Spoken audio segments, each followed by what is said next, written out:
नहीं, मानसिक उत्पीड़न का क्या मतलब है? सवाल पूछे जा रहे हैं, जवाब दीजिए। ये तो कोई बहाना नहीं बनता है। मतलब मानसिक उत्पीड़न का क्या मतलब है? ये तो कोई हर आदमी कहता है साहब, भागने के चक्कर में। और ठीक है, सही देखो, सहयोग करना नहीं करना अलग बात है। वो तो कोई भी अभियुक्त होगा, उसको अगर कुछ छुपाने का होगा तो वो सहयोग नहीं करेगा। ठीक है, तो वो तो कोई इसमें बड़ी बात नहीं है। नहीं सहयोग करें करें, सहयोग करें नहीं करें, क्या आदमी अपने बारे में कहना चाहता है, अपनी सफाई में क्या कहना चाहता है, तो वो तो व्यक्ति का अधिकार है। और इसमें तो सीबीआई का कहना भाई कोई व्यक्ति अपने आप को थोड़ी गुनाहगार साबित कर देगा, तो वो अलग बात है। लेकिन ये मानसिक उत्पीड़न वाली बात बिल्कुल गलत है। देखिए, इसमें भी आप देखिए कल क्या खबर निकल कर आती है, 3rd डिग्री टॉर्चर अखबारों में आता है। 3rd डिग्री का मतलब होता है पिटाई। हम और आप जो समझते हैं, पता नहीं आज के लोग क्या समझते हैं, मैं तो नहीं जानता। हमारे समय में 3rd डिग्री का मतलब था आपको शारीरिक रूप से प्रताड़ना करना, मार पीटना, फिर पता चला मानसिक रूप से।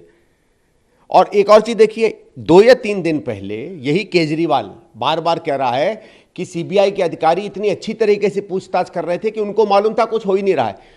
भाई केजरीवाल एक झूठ बोल रहा है, तुम दूसरे झूठ बोल रहे हो। पहले आपस में तय कर लिया करो ना झूठ बोलने के पहले कि क्या बोलना है। कोर्ट में आप कुछ कह रहे हो, आपका मुख्यमंत्री कुछ कह रहा है, तो हम किस बात को समझे? आपको याद होगा उन्होंने बार बार ये भी कहा था कि सीबीआई वाले बड़े प्यार से मुझसे बात करते हैं क्योंकि उनको मालूम है कुछ गड़बड़ नहीं है। तो अगर प्यार से बात करते हैं तो टॉर्चर कहां से हो गया? ऐसा है कि अगर आप निर्दोष हैं, ठीक है, तो निर्दोष व्यक्ति इस तरह से उछल कूद नहीं करता है। एक कानूनी प्रक्रिया होती है, प्रामाणिक प्रक्रिया आपको करनी चाहिए। ये खुद इनकम टैक्स के अधिकारी रहे हैं। लोकपाल बिल में तो ये खुद कहते थे कि आदमी के ऊपर हल्का सा संदेह भी हो जाए तो उसे गिरफ्तार हो जाना चाहिए। तो जो दुनिया को और हर तरीके की पीट दिया करते थे, पाठ दिया करते थे, आज खुद उसमें फंसे हुए हैं। अब समझ में आ रहा है इनको। और इन्होंने जिस तरीके से पंजाब चुनाव के लिए पैसा इकट्ठा किया था, कहीं ना कहीं तो वो सवाल इन पर खड़ा होगा ही ना। नहीं, ठीक है, विपक्ष अपनी बात कह रहा है, लेकिन देखिए बात यह है कि अगर क्या इसमें घोटाला नहीं हुआ है, मैं ये पूछना चाहता हूँ।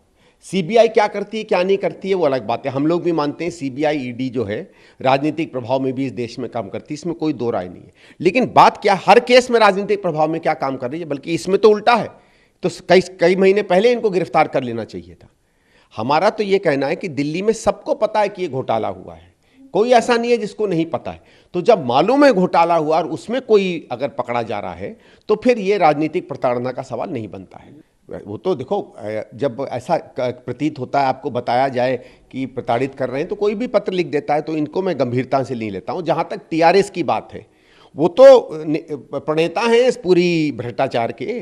सबको पता है कि जो नीति इन्होंने तेलंगाना में इम्प्लीमेंट की, वो इनको क्योंकि धन की जरूरत थी, वहीं से ये सीख कर आए।